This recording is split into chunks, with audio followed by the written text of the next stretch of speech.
Early morning raids carried out by armed police officers across Edinburgh. They're trying to tackle the gangland warfare which has broken out on the capital's streets. It all started last month after members of jailed drug lord Mark Richardson's gang allegedly used fake banknotes in a £500,000 cocaine deal. Richardson and his associates have been targeted in a series of attacks at properties across Edinburgh.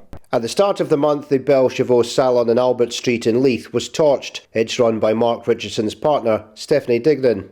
10 days later, a property in Milton Road East in the south of Edinburgh, where it's understood the father of Richardson's partner lives and runs a business, was also torched. The turf war took an even more sinister turn when shots were fired at a property linked to Richardson in Pilton,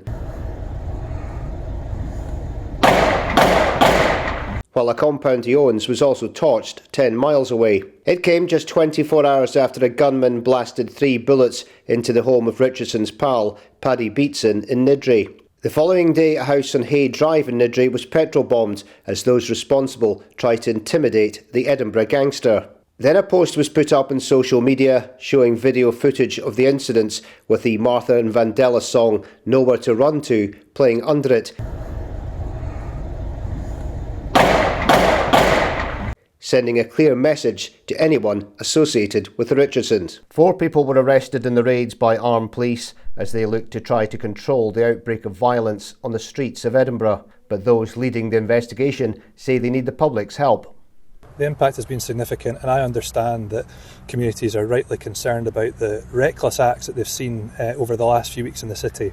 It's totally unacceptable, it will not be tolerated, and the operation that's taken place today in Edinburgh has been a direct result of this reckless behaviour across the city. We can't do this alone. We need members of the community to contact us, to make us aware of any information that they have, and to report into Police Scotland about anything that they have that might assist us in our investigation to tackle these truly shocking acts of reckless violence that we've seen in recent weeks. The full resource of Police Scotland will be brought to bear on those responsible. Let me leave them in no doubt, and we've seen that today. A fugitive former Rangers ultra is believed to be behind the attacks after being ripped off by associates of Richardson. He can't be named for legal reasons, but is based in Dubai, living a luxury lifestyle. It's understood he could now be the target of any retaliation attacks. Those investigating the outbreak of gang violence in the capital say their message is clear. So we're actively investigating a series of incidents of serious criminality. We think it's rival groups targeting each other.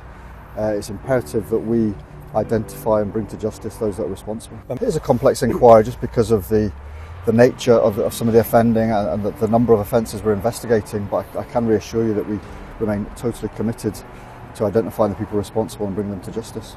My message to people responsible to this is that we are coming for you. We're working extremely hard to identify who you are, and this sort of behaviour will not be tolerated, and we will bring you to justice. Mark Richardson is now in isolation at Lowmoss Prison near Glasgow, claiming his rivals are plotting to murder him. Police are likely to carry out more raids as they look to control the outbreak of violence on the streets of Edinburgh, but given the message by those carrying out the attacks on Richardson and his gang, that could prove difficult.